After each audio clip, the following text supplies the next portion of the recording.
Narcotics ડ્રગ્સના 7થી વધુ ગુનાઓમાં 4 વર્ષથી નાસ્તા ફરતા આંતરરાજ્ય ડ્રગ્સ માફિયાને ક્રાઇમ બ્રાન્ચે યુપીથી વેસપલટો કરી ઝડપી પાડ્યો છે। ક્રાઇમ બ્રાન્ચની ટીમે સુરતમાં 7થી વધુ નાર્કોટિક્સ ડ્રગ્સના ગુનામાં છેલ્લા 4 વર્ષથી નાસ્તા ફરતા આરોપી એવા આંતરરાજ્ય ડ્રગ્સ માફિયા મોહમ્મદ લઈફ યુસુફ શેખને ઉત્તર પ્રદેશના આંબેડકરનગર જિલ્લામાં જઈ ત્યાં ક્રાઇમ બ્રાન્ચની ટીમે વેસપલટો કરી આરોપી મોહમ્મદ લઈફ યુસુફ શેખને ઝડપી પાડ્યો હતો।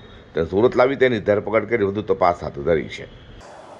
સુરત ક્રાઇમ બ્રાન્ચની ટીમ દ્વારા યુપી આંબેડકરનગરથી મોહમ્મદ લઈક યુસુફ શેખ નાઓને પકડી પાડવામાં આવ્યો છે, જે સુરત સિટીના અલગ અલગ 7થી વધુ કેસોમાં એનું નામ ખુલી ચૂક્યું છે। સુરતનો મેઇન સપ્લાયર છે।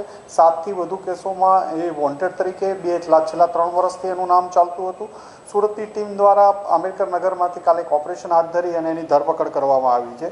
અને આના પોલીસે જ્યારે સૌથી પહેલાં 2022માં અમરોલી કોસાડ આવાસમાં મુસ્તાક એસટીડી, મુસ્તાક અબ્બાસ પટેલ, કુતબુદ્દીન ખાન અને આબેદ ઉર્ફે હસન શમાની 133 ગ્રામ ડ્રગ્સ સાથે જ્યારે ધરપકડ કરવામાં આવી હતી, એ જ કેસમાં મોહમ્મદ લઈફનું નામ પહેલીવાર પોલીસના ધ્યાનમાં આવ્યું હતું। ત્યારબાદ સારોલી ચેકપોસ્ટ ઉપર એક કેસ કરવામાં આવ્યો હતો, 800 ગ્રામ જેટલું એમડી મળી આવ્યું હતું, એમાં પણ સપ્લાયર તરીકે લઈફનું નામ સામે આવ્યું હતું। ત્યારબાદ ક્રાઇમ બ્રાન્ચની ટીમ દ્વારા 2024માં મોહમ્મદ તોકીરને ઉધના દરવાજા પાસેથી પકડી આવવામાં આવ્યું હતું।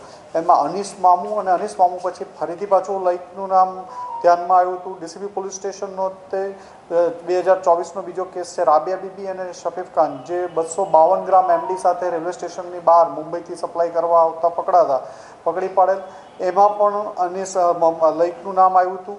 આ ઉપરાંત સુરત ક્રાઇમ બ્રાન્ચ દ્વારા એક જ દિવસમાં જે 5 કેસ કરવામાં આવ્યા હતા અલગ અલગ પોલીસ સ્ટેશનોમાં, રાંદેર, પાલ, અઠવા, અલગ અલગ જગ્યાએ, એમાં પણ લઈકનું નામ આવ્યું હતું।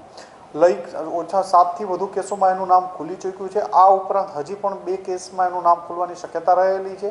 લઈક પોતાના અલગ અલગ માણસોને જે મુંબઈ અને એની આજુબાજુમાંથી એમડી ડ્રગ્સ લઈ અને અલગ અલગ લોકો પાસેથી મેળવી અને એ સુરતમાં અને ગુજરાતમાં સપ્લાય કરતો હતો। સુરતથી 1500 કિલોમીટર દૂર જઈ ક્રાઇમ બ્રાન્ચે કુંભ મેળાના યાત્રાળુનો છુપો વેશ ધારણ કરી આરોપીને ઝડપી પાડવામાં સફળતા મેળવી છે।